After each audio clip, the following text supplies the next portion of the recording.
Olá, pois bem, estamos aqui continuando nossa meditação no livro de Números. E, curiosamente, hoje, de uma forma especial, fiquei me perguntando, Senhor, por que o Senhor me conduziu ao livro de Números, embora eu já tenha a resposta no meu coração? Porque quando eu comecei, sempre que eu vou meditar num livro, eu paro perguntar a Deus onde eu vou. E foi claro como só o livro de Números. E o livro de Números, ele marca um, uma data, um evento muito significativo. Havia terminado todo aquele processo de escravidão do povo de Israel no Egito, e eles estavam ali, e aquele processo foi o seguinte, foi um processo doloroso, durante muitos anos escravos, vivendo vida de escravos, né? Na verdade, uma sobrevida. E, de repente, Deus levanta Moisés para incentivar, motivar aquele povo a enxergar, a ter fé e a enxergar que chegara a hora de Deus tirá-los daquele lugar. E aí Deus veio com mão poderosa, né, 10 pragas que, como é que fala, né, tremeu os alicerces do Egito e do faraó, e de seus guerreiros com a questão das pragas. Desestruturou, desestabilizou todo mundo, porque eles falaram assim, espera aí, né? Nossos deuses não estão fazendo nada por nós. E começaram a ter consciência de que havia um Deus maior, né? Que era o Deus dos hebreus. E quem eram os hebreus? Os hebreus eram aquele povo que eles escravizavam, eram seus escravos. Como assim? Que atrevimento é esse? O Deus desse povo que a gente escraviza chegar aqui e fazer isso. E culmina com aquela saída triunfal do Egito. O povo estava assim, né? Triunfal porque o Mar Vermelho se abriu para o povo passar a pés enxutos. E quando Faraó e seus cavaleiros decidiram ir atrás para pegar o povo, o mar fechou e matou a todos.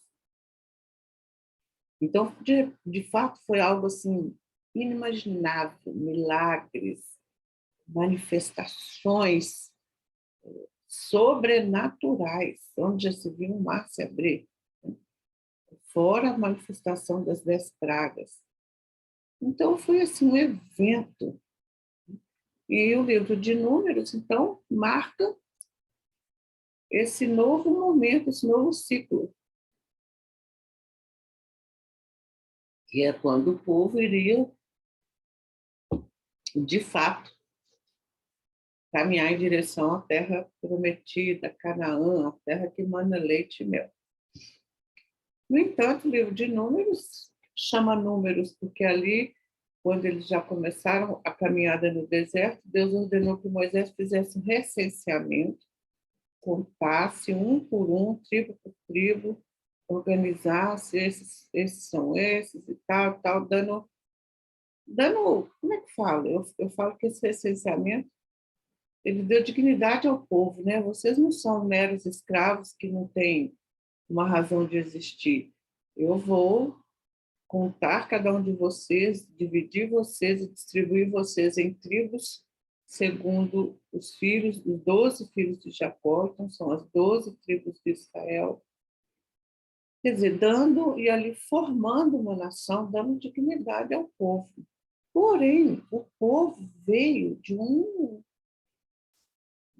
vamos dizer, de um contexto de total de existência de outros deuses, práticas pagãs, tudo completamente diferente do que Deus planejara. Então, seria, sim, uma tarefa árdua colocar esse povo, porque o povo já estava enculturado, né? O povo já enculturado, não, o povo já estava aculturado dentro daquele contexto, daquela cultura, que por mais que alguns tenham permanecido na fé, muitos não tinham permanecido. E isso viria à tona ali, né? Até, sinceramente, quando eu vi que o Senhor me mostrou o livro de Números, eu falei, ai, Senhor, que preguiça, eu sei que esse livro é o livro das murmurações, que aí a realidade da natureza humana se manifesta, porque na hora do vamos ver, né? Na hora do vamos ver, quem tem fé?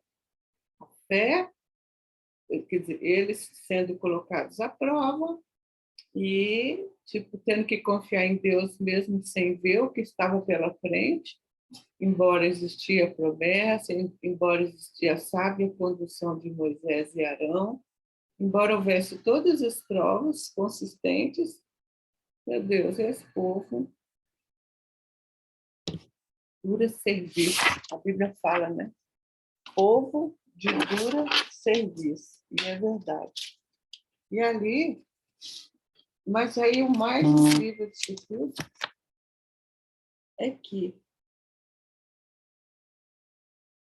eu me identifico com esse povo no quesito, em tantos quesitos, na falta de fé, na incredulidade. Não, Lígia, mas você tem fé? Como assim você fala que você não tem fé? Eu tenho. Mas quando vai apurar, a gente se vê e se pega em situações e comportamentos. Eu fiquei 3 dias sem trazer aqui a meditação, mas eu meditei. Então, eu fiz um compilado desses 3 capítulos, que é o 18 e o 19. Acabou que eu fiquei nesses 2, porque tem muito assunto para ser falado. Né? No capítulo 18, interessante, Deus fala para os levitas. Quem são os levitas? Levitas eram os responsáveis para cuidar da tenda da congregação. O que era a tenda da congregação? Era onde o povo se reunia, era onde aconteciam os sacrifícios, as ofertas, a expiação de pecado. Deus estava ali imprimindo e mostrando para eles que eles tinham a quem prestar contas. E que o pecado era algo que Deus não tinha prazer e que não, sabe, não era igual eles estavam lá no Egito, servindo a vários deuses, que os deuses pareciam mais escravos do povo do que Senhor, no sentido de eles chegavam para pedir, exigir, sabe? Era algo muito surreal, não era uma relação, né, de pai com filho, de amigo, como era o jeito que Deus sempre teve em mente em ter com o homem. Lá no Éden, Adão, o homem vinha conversar com Adão todas as tardes, então não era uma relação, era uma relação de relacionamento, de amizade, que é tudo que Deus quer, né? Relacionamento. Então, a tribo de Levi, dentre todas as tribos, era a tribo escolhida para cuidar do tabernáculo, o tabernáculo ainda não existia, né? Mas da tenda da congregação, o lugar de adoração. Então, eles eram digamos, os pastores, os líderes, os sacerdotes. E ali, né, Deus estabeleceu que cada tribo, cada povo teria a sua herança. Mas para a tribo de Levi, Deus falou o seguinte: olha, eu sou a tua porção, eu sou a tua herança, vocês não terão herança. Uma herança, quem que recebe uma herança? Quem é designado a receber, quem tem direito a ela. E a herança, ela dá uma segurança. Não, eu tenho uma herança. Não, eu tenho, né? Alguém deixou um legado e eu tenho como com quem contar. Mas a tribo de Levi não tinha. Deus falou: eu que sou tua herança, eu que sou tua porção. O que significa? Eu que sou tua porção. Então Deus falou assim: olha, vocês vão cuidar das minhas coisas, do meu do templo, né, da tenda da congregação, e eu vou ser a herança de vocês. Então Deus, inclusive, fez algo muito interessante antes de falar essa palavra. Deus fez uma prova com o povo, que o povo já tinha começado naquela de de murmurar e de reclamar contra Moisés e Arão e aquela confusão toda. Então Deus falou o seguinte: não, vamos fazer o seguinte, para mostrar para o povo quem é que ele tinha escolhido. Todos os príncipes de Israel, de cada tribo, tragam aqui uma vara e coloquem um bordão, né, uma vara, e coloquem na tenda da congregação. De manhã, a vara que florescer será a vara que eu escolhi para conduzir, né, nos termos espirituais da palavra, não políticos, né, seriam conduzidos líderes espirituais. E a vara de quem floresceu? De Arão. Então, ali Deus mostrou, tipo assim, olha, gente, estou mostrando aqui, eles vão continuar se voltando contra Moisés e Arão? Está aqui, esse é o meu desejo, eu sou o Senhor aqui. Mas impressionante, mesmo assim, o povo continuou, mesmo Deus tendo feito um ritual de credenciais, né, de autorizar e de dizer: Arão é quem é o sacerdote, ele e os seus filhos e todos os levitas, cada um com funções distintas. Todos os príncipes da tribo terão a herança, mas Arão e seus filhos não terão, porque eu sou a porção deles, eu sou a herança deles. E aí eu fiquei pensando aqui na minha cabeça: Senhor, como assim o Senhor é a herança? É uma palavra linda de se ver, né? Quando Deus fala, eu sou a tua herança. Você fala, ai, que lindo, romântico. Espera aí, qual seria, como seria essa herança, né? E qual seria, como é que fala? O preço a ser pago. Ou você acha que herança vem do nada? Herança você tem que ter um vínculo, um compromisso, um comprometimento com alguém para receber dela uma herança, né? Então, no primeiro momento, meu coração pulou assim, falei, nossa, a coisa não é tão simples assim. A herança significa, se ele era a porção da herança. E olha, gente, era tão séria a presença de Deus, a santidade de Deus, se chegasse algum impuro, né, impuro, sem ter feito sacrifício, sem ter pedido perdão de seus pecados, só de aproximar-lhe daquele local, ele morria. A glória de Deus era tão presente, tão forte a santidade de Deus, que as pessoas morriam. E os únicos que estavam autorizados a entrar no Santo dos Santos, que era o lugar santíssimo, que tinha um véu que separava, até que lá no Novo Testamento, o dia que Jesus morreu, o véu do templo se rasgou. Existia um véu que separava, uma cortina, né, que separava todos eles daquele lugar santíssimo, que representativamente, para mostrar a eles e dar a eles a ideia, o conceito de que existia um Deus santíssimo e existe que não tinha comunhão com o pecado, não conseguia, nem que ele queira conviver com o pecado. Ele é puro e santo. Quem é que tinha autorização para entrar ali? Arão e seus filhos, somente. Então, vamos lá, pense no preço pago, porque Deus falou com ele, Arão, você mantenha, tipo, sua vida em dia, porque se você entrar aqui e você não tiver sua vida em dia... Agora, vamos lá, o que é ter a vida em dia? É deixar de ser incorruptível, é deixar de ser corruptível e ser incorruptível? Não, porque Deus sabe que isso é impossível, a nossa natureza foi contaminada no Éden, né? Lá na frente, a partir de Jesus, na volta dele, é que a gente vai receber um novo corpo corruptível. Mas enquanto estivermos aqui nessa natureza humana, a corruptibilidade vai nos escravizar, muitas vezes, ao pecado. Então, não era uma tarefa fácil para Arão se manter. Gente, não é fácil, não é uma tarefa fácil se manter em dia. Só que, ao mesmo tempo, o que veio ao meu coração? Olha só que doideira. Primeiro eu pensei assim, não, que lindo, Deus é a porção da minha herança. Depois eu falei, epa. Quando ele começou a dar as instruções para Arão, eu falei, não é tão simples assim. Então, no primeiro momento, me veio um temor, me veio uma coisa assim. Depois eu falei, aí depois, à medida que eu fui lendo, o Espírito Santo foi ministrando ao meu coração, eu falei, uau, uau, uau. Também não é tão simples, não é tão difícil. Não é tão simples, mas não é tão difícil, porque se a nossa vida estiver diariamente pautada aqui no relacionamento com Deus, que é o que Arão fazia e seus filhos, a gente consegue. Então, quando Deus diz para Arão, escuta, meu filho, você não vai ter herança como os demais, porque eu sou tua porção, eu sou tua herança. Aí eu falei, uau, que lindo, mas na prática, que preço alto, porque não podia nem aproximar daquele lugar que se tivesse pecado seria fulminado. E ainda Deus deu a ele a liberdade de entrar no lugar mais santo. Aí me veio a resposta. Não é tão complicado, veja.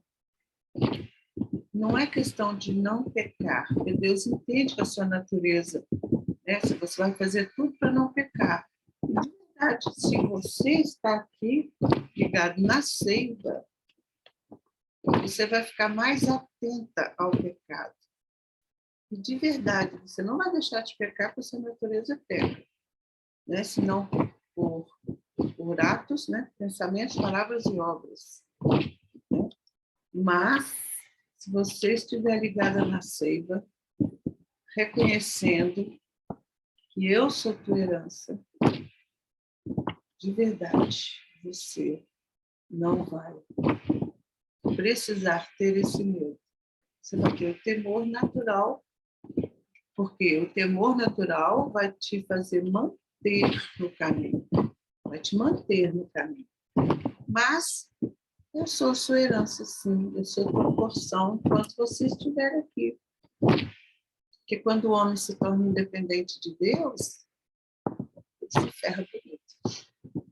Não tem como a gente ser independente. Nós viemos dele, para ele vamos. Então, essa ilusão de ser independente, de andar com as próprias pernas, é igual uma criança, um bebê, é como um bebê diante da mãe, né? Até ele conseguir andar com as próprias pernas e ter independência, existe um caminho, né? Então, é como se uma criança falasse para a mãe dele assim, olha, não precisa me dar mamar, não precisa dar comida, não precisa trocar minha fralda, nem precisa me dar banho, eu dou conta de mim. Não dá, ninguém dá conta. A gente não dá conta da gente, nós somos como bebês. Né? E ali me veio muitas coisas, tipo a rebelião do povo com relação a Moisés e a liderança de Arão, o sacerdote, os seus filhos. E aí eu fiz a relação com a igreja, porque eu tive muitos traumas com a igreja e, tipo, olha só, veja bem, a dificuldade muitas vezes que a gente tem de ficar dentro da igreja está muito relacionada exatamente a isso que esse povo fazia. Né? Na verdade, quando você murmura contra a igreja, você está murmurando contra Deus, que a igreja é estabelecida pelo Senhor. Agora, se quem está dirigindo a igreja não tem esse comportamento que Deus exige aqui para ser a porção da herança, você tem que estar se relacionando com Deus como Deus planejou, não como você acha. Então, se no meio do caminho esses homens que são, digamos assim, né, líderes, se eles não estão no caminho, isso não é problema nosso, isso não muda o caráter da igreja. Então, Deus falou muito forte ao meu coração com relação à igreja, sobre não é a igreja, é a gente, como a gente julga ou lida com os líderes, mesmo que eles errem, como se nós não errássemos. Isso foi assim, muito forte para mim, né? Então, quando a gente pensa assim, quando Deus... Esse contexto aqui era a velha aliança, era a lei. Né? As pessoas precisavam viver debaixo dessas leis para saber que existia um padrão elevado, a crença em monoteísmo. Foi todo um processo que Deus foi trabalhando na cabeça do homem, que o homem nasceu consciente disso e se perdeu quando teve que sair do Éden porque desobedeceu. Mas só que hoje a gente vive no tempo da graça. A gente tem uma coisa que na época eles não tinham, que é a presença do Espírito Santo o tempo todo com a gente. Então hoje nós somos sacerdócio real, nação santa, povo de propriedade exclusiva. Então hoje nós somos o Arão de Deus nessa terra. Nós somos o Arão e os seus filhos, os sacerdotes de Deus nessa terra. E nós temos como é que fala? Uma manifestação da glória de Deus pelo Espírito Santo o tempo todo. Então, de verdade, quem eram os seus filhos e os levíticos? Aqueles que guardavam os oráculos de Deus, os pensamentos de Deus. Hoje, nós somos aqueles que guardamos os oráculos de Deus, os pensamentos de Deus. Foi muito forte. Pode parecer até uma coisa não tão interessante para você, mas para mim foi muito forte. Eu estou aqui exatamente compartilhando o que Deus me falou nessa meditação. Então, sobre Deus é a porção da minha herança.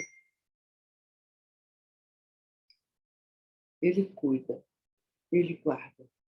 Mas a minha vida precisa estar diante dele.